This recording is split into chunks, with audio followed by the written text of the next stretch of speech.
Okay, we're live. Mandy, welcome to the show. Hello. Hey. All right. So if we just like before we get into everything, if we just set the scene with your HYROX career to date, what have you done HYROX race wise? Won HYROX in Glasgow as a mixed doubles, and it was Okay. awesome. Yes. So come in the bag. All right. And what time did you get there? Well, I'm annoyed at the time. 1:13. But we made so many mistakes. It's unbelievable that we don't even want to talk about the time. So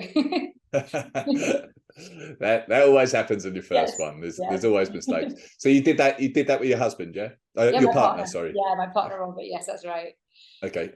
And we should say you qualified for the World Championships in that Yes, race, right? yes, Well it's done. so exciting. Thank you. I assume you'll be racing. With all those mistakes as well, we still managed to do it, and that wasn't our aim, so that was amazing. So yeah, Okay, nice. So I assume you'll be racing in Manchester. very much so. Can't wait. Trains booked, hotels booked, everything was booked. We didn't even think about it. It was like straight away reply to the email. Yes, we're going. Okay, all Yeah. right, awesome. How did you discover HYROX in the first place? Okay. So it was actually a competition between my two older children, who are 20 and 19, and son and daughter. And we decided to challenge them. We've always fancied doing CrossFit or something like that. And we found this event and we decided to challenge them. And the idea was they were a mixed doubles and we were a mixed doubles. And it was to see who would win. And now you need to ask me who won. Who won? That's it. We did. So, I mean, considering I'm 40, oh, am I 40? I'm 47 now, and my other half's 40, and they're only 19 and 20. We absolutely smashed them. It was brilliant. So that's better than the world, you know? So that was brilliant. It's all that matters, yeah. It's all that matters. Okay, awesome. So just tell me quickly about your partner. I think he's got a bit of a running background. Is that right? Yeah, he's an elite runner. So he's like a 29 minutes 29 minutes, 14 seconds. I better not get it wrong, 10K. So he's been an elite runner. He ran for Central Athletics up here. Yeah, that's his background. That's his bread and butter is running. So yeah. Okay. But I had to pace it, remember, as a mixed doubles. Yeah, So the pressure was on me for that. So imagine how that must have felt. Eh? Yeah. And how about your sporting background? So I hated sport, you know, and I came to sport to running to get fit to qualify for the RAF. And basically I kept running after that. And we'll probably touch on a little bit more about me in a minute, but I don't do anything mildly. Everything is done to the top level. So I got very quickly into the running world and did triathlon, hill running, done masters running to a better level. I got probably very good when I was about 40, a bit late in the season, but there you go. So I ran for GB in the Masters Mountain Champs last year, and we got a bronze medal as a team. I've won races in Romania, hill races and things like that. But yeah, a bit late to the party. So it's a bit like, oh, what could I have done? But so running again is my bread and butter, but a little bit older. Okay, all right. Yeah. So let's get into some of your health history, if you like. Yeah. Okay. So you were relatively recently diagnosed with autism, yeah? Correct. I was diagnosed when I was 45. Yeah, so Okay. 2 years ago, just over 2 years ago. Okay, and how did that come about? I've always felt quite like an alien anyway. So for example, even in sports, I could never play netball or catch a ball. I wasn't allowed to be on any teams. I didn't want to be in any teams. So even in a sporting environment, I could see there was something that wasn't quite getting on with my brain. Socially, I struggled. And again, like I said, with the running, I did everything to a high level. So I didn't just run. I found the best coaches and I trained extreme and everything. And then anxiety was getting quite bad as I got a bit older. And also, yeah, just a few signs and symptoms. And actually, it was my partner that encouraged me to go and speak to somebody. And then the pieces just sort of fell into place. And I got the diagnosis. And it was a huge relief, to be honest. Absolutely huge relief. Yeah, everything seemed to make sense. And it started a new chapter in my life totally since then. So, yeah. Okay. But it's essentially something that you feel like is impacted you for much of your life, really. Yes. Yeah. So like, for example, the problem is I was treated for depression and things like that in the past that if I'd known I'd been autistic, could have been handled very differently. So like, for example, now, yeah, I can turn a corner and all of that. But the signs are all there. And it's like everything else, you look back and you go, wow, okay, now I know what that happened and that happened. And I mean, for example, when I was 19, I started to become very interested in airplanes. And the next thing you know, I'm having flying lessons, you know? And so, yeah, exactly. It wasn't just like I can say, oh, airplanes are nice. It's like, right, how to get my pilot's license? And now I can fly for the RAF and what can I do? So things like that, I can look back and see that, yeah, okay, we can't just do a hobby. You know? We have to get into the world championship, you know. Yeah. Yes. Yeah.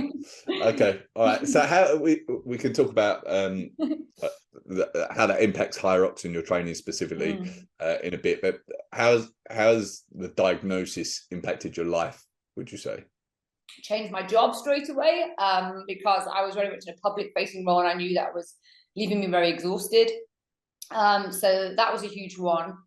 My mental health, night and day, absolutely night and day, because I now know how to treat myself as well. Pressure's off totally. And now I can relax and I feel like I'm myself. So even like doing this now, talking to you about it, I'm quite happy to be an advocate and talk about it, because I just feel like I don't need to make any excuse of who I am anymore. So if I want to wear a HYROX top all day long, you know, I have a uniform for everything I do, I can go out and do that now, I'm proud. So I think it's more a sense that I feel very comfortable in my own skin. And it's just, as again, I wish 20 years ago that happened. So very dramatic change, very dramatic change. I'm smiling all the time, put it that way. So it's great. That's good. Yeah, that's good. I saw on one of your posts, you mentioned that it impacted your nutrition to a certain extent as well. Yeah, I mean, very repetitive, so very routine and things like that as well. So again, it's things that I can see triggers and know now how to handle those triggers. So for example, with my food, I'm very strict because I know what sort of foods will upset me or disturb me or, yeah, trigger me off. And I always eat at the same times, 11 o'clock and 3 o'clock every single day, and I can't miss that. So that's a huge part of sport as well anyway. So my main concern, for example, with doing HYROX was it going to be at 11 o'clock? Because I couldn't race at 11 o'clock. You know, I have to eat 11 o'clock, so things like that. Luckily, it was actually at 10 o'clock, so that put the pressure on me to finish quicker so I could eat straight after. But yeah, nutrition, definitely. There's so much research into the field of autism. It's incredible, some of the things I'm still learning. And very much from an athlete point of view as well. It's a fascinating subject, actually. Really fascinating. Yeah. So can I ask, like, say it had been 11 o'clock, what would it crept into 11, and I remember looking at my partner going, I'm really hungry. And it was just when we were coming to the wall balls, which is a whole new story and everybody hates that anyway, and I was like, I don't think I can do this now, I'm too hungry. And we got through the finish line and everyone does a big picture and I'm just like, no, go get some food, gotta get something quick, you know. So it's just an anxiety feeling really as well, you know. Yeah. Sure. Okay. And then from a training perspective, I know you said that it impacts like coordination. Yes, hugely so. And a word I can't say, which is fascinating, which is I've written it down so I can learn to say it properly. Proprioception, basically, which is really key, which is basically a part of autism. We were sensory seeking or sensory avoidance. And I knew that I was very much sensory seeking. So like I like wearing compression when I was running, or I have a weighted blanket, or we stim, so I would tense up or flap my hands. And I discovered that weightlifting, and I never weightlifted as a runner. I mean, I was like 100 miles, 90 miles a week, I was just running all the time, extreme, yeah, exactly, ultras and stuff. And then I was doing no weight, so I was very weak. And I realized that weightlifting or pushing or pulling, sled pull, sled push, I can see where I'm going, was really giving me this feeling of, okay, I know where I am in the world, I'm getting feeling back, and it calmed me down. So the running would help calm down my stimming, but I felt that I needed to push or pull something. But coordination is very difficult. For example, when I was a hill runner, I love running uphill. I run uphill all day long, absolutely, just let me go. But coming downhill, I used to fall over and had no balance. And I now know that's part of autism as well, which I didn't realize. I used to get made fun of by a lot of people, oh, you know, run uphill, but you cannot run downhill. And I'd actually once was leading a race outright, and at the top of the hill, I went, no, and literally as extreme as walk down it. And my favorite race is actually the VK up here, the vertical kilometer, the Glencoe one, which they're not doing anymore. And I've done that twice because the run stops at the top of the hill. And I'd put my thing in and I'd take cycle shorts with me and I'd come down on my bum. I'd come down in Monroe on my bum. Seriously would. And people say, are you injured? I go, nope. I didn't care. And that's a big part of it as well. So I think the sense of balance but loving that feeling of pushing and pulling, that has a huge effect, which is why HYROX, I mean, I've not done my sled pull workout tonight that I've been told I've got to go do, and I'm so excited already talking to you. Like, you want to go pull something heavy, you know? Being excited by the sleds in HYROX is probably a rare thing, but yeah. Yeah, I know. I'm so excited to go and pull something heavy. But you said it does impact the wall balls, does it? Yeah, I mean, I was a substitute for the B team in netball for a reason. I mean, I can't catch anything. There's a lack of coordination, and there's also this delayed reaction. We're very clumsy. And this isn't everybody on the autistic spectrum, but autistic people can be quite clumsy and fall over. And I am very clumsy, will fall over and break things and stuff.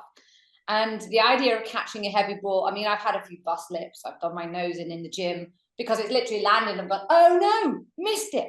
You know, and of course I'm using the heavier weight. So I'm using the 6 kilogram ball, and that really hurts when you hit yourself in the face with that, you know, and I'm squatting down and I'm trying to catch it. And it's more the action of moving it and hitting it at target, because I can actually throw it past the target. And I was actually doing that in Glasgow. I was throwing it past the target, but I couldn't coordinate this tiny target and this ball. And it wasn't tiredness. I just couldn't connect that two things together. But I'm not giving up. I have a coach program, but every day I do 20 to 50 wobbles every day after my program, because this is the extreme thing. This is the thing. And now I'm starting to fall in love with wobbles, which is really interesting. So I can't wait to pull something and throw a wobble tonight now. But that's the way I deal with it. It's a challenge that I'm just going to have to get over. But yeah, okay.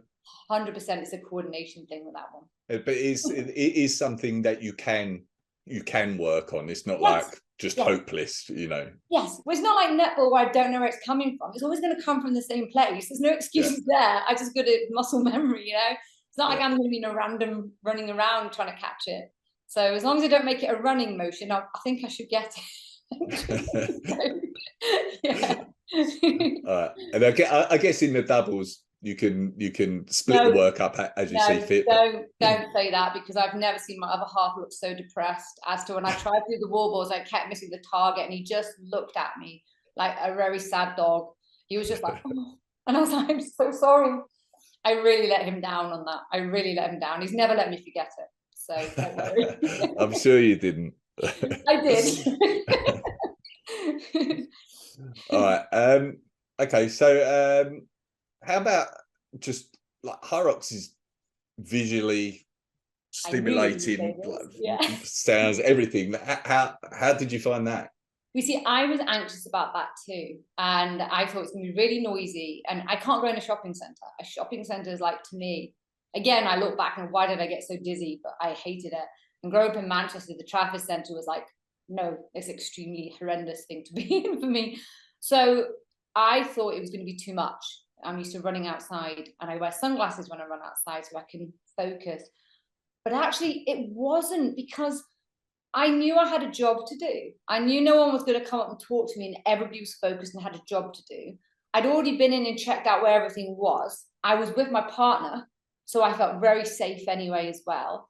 And I just went in there.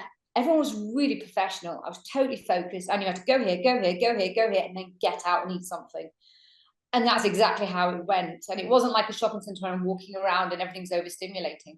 The music was really good. That helped. Actually, I never thought I'd hear my partner say slow down, but because Dizzy Rascal came on, I speeded up and So the music tunes were good. They weren't annoying music tunes. And the lighting wasn't very bright. And I thought it would have been, because lighting is something for me I struggle with. And you probably see I'm not necessarily looking you in the eye, even though you're on a computer. And I didn't have to do that because everybody's just focusing on themselves. No one's really watching me. And I wasn't looking at anybody else. But I definitely think having my partner at the side, although I was very annoyed that in the tunnel, they actually show a shuttle. I don't know if they do that in all the HYROXs. They show the shuttle going off to get you excited. Yeah, well, I'm a space geek. So when they show the shuttle going up, I remember my other half turning to me and going, oh no, calm down. And I went, oh, it's in space countdown. And I got so excited. I think our first K was like 3:40 or something. And he was like, stop. And I was like, it's not my fault. They shouldn't have done a space theme, you know? So that's the only time I got overwhelmed. Apart from that, it was actually really good. But I wanted to get out afterwards. I got out of the building as soon as I could. Yeah, and then for a couple of days, it wasn't, I was training straight away the next day. It wasn't physical. It was afterwards, I was quite tired. Yeah, so it just took a while to calm down from that, and the travel. It was only down the road, but it was the first time really in a busier area, so things like that. It just takes its toll. A bit longer to recover. So. Yeah, sure. Do you have to be conscious of, I mean, to be fair, I think a lot of people have to be conscious of, like, maybe not getting to an event too soon and like overly stimulating themselves before the race. Do you have to be particularly mindful of that, would you say? Or? It's just very planned. No, we went there before. I checked too early, checked where it was because I hate being late for anything, checked where it was, and then left the building and walked outside and just took some time away to calm down. But like everybody with an athlete, the adrenaline's going as well. You're sort of nervous and excited. But again, I think having my other half there was brilliant because he knows my triggers and he knows what I'm like. And that really, really helped. It's been with me 10 years. He knows how to calm me down, not what not to say. You know, I think if anyone else had been there, it would have been really awkward. Yeah. Do you feel like HYROX do a good job or a bad job in any areas for like other people with autism want to come to the event? I don't think it's been discussed. I never raised it. I never mentioned it because I'm so used to just getting on with things. It was never asked. It would be nice if it was asked and encouraged, but see, this is the thing with sport and autism anyway. I mean, yeah, I don't know. I think in the world, I'm doing a lot of work with a lot of sporting bodies and things now as part of my job, and I think there needs to be a lot more people actually asking questions. What can we do? You know, I mean, as an autistic athlete, I mean, nobody asked me. I didn't tell anybody. What could they have done? I chose to go to that event. It's like with running as well in races. Nobody asks you. Not even in park run, you know, nobody asks you anything. Would I have worn headphones? Would I have worn sunglasses? I'm not sure. It'll be interesting if I do when I will do a solo one, how that will go as well. Yeah, I think I'm used to coping with myself and going to races anyway and looking after myself. You know, when I'm in the race, I tend to be okay. It's usually before and after anyway, and there's not much really an event organizer can do, I suppose, unless they offer a quiet room or something like that, which would be very handy, but very difficult to put that on, you know. But yeah, nothing hugely jumping out at you right now, like a relatively easy change for them to make it more accessible for. Not really, because it's such a fantastic. I mean, I would advocate going to do. I mean, it's so well organized, and I think that's brilliant. It was on time. It was organized. You have these stations. The staff were amazing. The volunteers are. Everybody says it, but they are amazing. You know, so to be honest with you, no, I don't think anyone could have done anything differently. I don't think, as I said, it'll be interesting as a solo to see how I feel. As I said, maybe a quieter space, but we're seeing this in conferences and other events now where this is offered. So maybe, yeah, in sporting events in the future. But there's a lot of work to be done in sports in general, never mind in just something like HYROX, to be honest. So yeah. But, yeah. One good thing as well about HYROX, as and when you do it as an individual, is you can still get close to, like, your husband can still be there as a supporter, like with you for most of the race, really.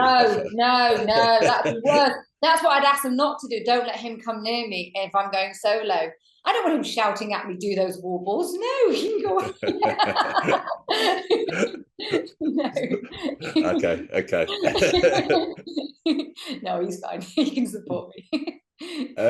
What advice would you give to someone with autism, like thinking about doing it, thinking about getting into the race? Is there any advice you give to them? Just do it, or? No, don't just do it. No. Find out, do your homework first, speak to people. I have a big autistic community that I do speak to. And there's a lot of lack of confidence and anxiety about these events and about racing and sports in general, especially women. And it's a shame. So I would say talk to somebody else who's done it, who's autistic, and find out how they experienced it. So talk to me or talk to somebody else and say, look, you know, did you enjoy it? Is it for me? What should I do? I definitely advocate weightlifting for anyone who's autistic anyway. Absolutely amazing. So beneficial from the research. Running, walking, exercise, absolutely 100%. But events can be very anxious and very nerve-wracking for people. I think the fact that I've raced for a few years gives me a bit more confidence. So I wouldn't say jump in and book something like that unless you've built up to it first and got used to it. But HYROX saying that the reason I didn't do CrossFit is because A, I don't want to walk on my hands, although I have done it in the past. I don't want to do it in public because I might fall over. And B, I don't like the idea. I don't know what's going to happen when I get there. So I don't know what events I'm going to be organising in. I love the fact that HYROX, you know exactly what each station is going to be, and it's in a pattern and it's in a routine, and that is extremely appealing to the mindset. And I think like 5Ks and races where everything is very well organized. So I say HYROX, yes, a very well organized event, and that does appeal to people. But I would say, it's that saying, isn't it? If you've met someone with autism, you've met someone with autism. We're not, everybody has different experience and sensory. And I would just say, speak to somebody else who's experienced it first and start slowly. Yeah. But they might not all like the music like I like the music. So yeah, it's very difficult experience, different experience for each individual. Yeah, sure. Yeah. Good point. Okay. All right. So your future plans in HYROX and sport in general, is Manchester next? Manchester's next, and then I want to go and do a solo open women's, and then I want to get as fit as I possibly can. I want to really smash it, actually, to be honest. I'm really heavily addicted already, and when I'm 50, I would like to be doing the pro rates when I'm 50, at least when I'm 50. But I'm being realistic. I'm setting like year, 2 year plan. We've already got a coach where we're working online with Tiago. We're doing his coaching program. So again, nothing by halves. We've thrown ourselves into it. And I know my partner wants to take it very seriously as well now. But from the running background, he's got that. And now he's all over the weights, which is very funny seeing a runner transform into a strong person. Very weird. So yeah, I think this is it now. I've got a 5-year plan anyway. So let's crack on. And it involves HYROX very much. Okay. Excellent. Excellent. I'm not sure I'm too happy about your 40-year-old husband, the 29-minute 10K competing in my age group, though, to be honest with you. I know, he's brilliant. But he's really weak, don't worry. He's really weak. He's okay, good. He's not that. All right. Well, thank you for joining us. Is there anything else I should have asked? Yes, there is. Because I've written down all the sort of questions you normally ask, because I've done my research. I think you should have asked me, and I wish you would ask me, because this is my big thing. Is there any role models? And I am really not happy that I'm on here talking about the subject and there isn't somebody else much, much better than me doing this. I would love to see some autistic sports people. I know the strongest man in Scotland's autistic, and that's amazing, but I'd love to see some women athletes who are autistic as a role model. I can't find any, and I'm really sad about that. And I think it needs to be spoken about a lot more. I mean, it's International Women's Day as I'm talking to you today, and I just don't like the fact that I'm a role model for my daughter and for other autistic women. Not that my daughter's autistic, but other autistic women. I think there needs to be some sporting athletes that come out and speak about it. There is bound to be out there. So yeah, I wish you'd asked me who my role model is, because I could have said nobody. Not in sport anyway, not in sport. Okay, well, if anyone's listening, reach out to us. Yes, there must be someone much, much better than me. Anything else I should have asked? No, I'll let you off with the rest. That's fine. You sure? I have written down all your questions you normally ask, so there you go. So go on. Oh, you put things like my training, role models, tips, advice. Is it now my focus? See my background. Did I enjoy it? Did I enjoy it? Yeah, I've done my research. All right. Well, give us some training tips then. Training tips. Oh, it's all about compromise running, isn't it? Which is just awesome. And that's from doing triathlon. That's something I am good at. I don't normally like sing my own praises, but I'm able to get off a bike and run. Which, by the way, my partner is not able to do. So every time I've beaten him in a mile race, he gets off a bike and he limps. It's pathetic. So if I can run off anything, I did the burpees, all the burpees in the mixed doubles. I must put that out there. I did all the burpees, and I still went out and smashed a run. I can get that blood flow going. I may be little, but I'm quite a machine in that part. So tips: compromise running, treadmill, get off that treadmill, do something, pick something heavy up, get back on that treadmill. Or outside, I love running outside, get outside, I've got 20-kilogram sandbag at the door, grab the sandbag, do some lunges, go run again. It's all about the compromise running. Yeah. And the pushing. What's your running volume nowadays, like per week? Oh, it's awful. No, that's really, I'm not adding it up, because I used to be obsessed with that. I'm not adding it up. No, it must be about 30 miles a week now, which is, for me, no, that's heartbreaking. So can we not talk about that? Because I know I can't, because Tiago's program doesn't involve heavy mileage. And I've already told him I'm a runner, and that's quite worrying. It's like, I know I need to get strong. So, and I'm getting fitter, I'm getting faster in my running time, so I know it works. So I know the volume has to come down. So yeah, probably about 30 miles a week now. Okay.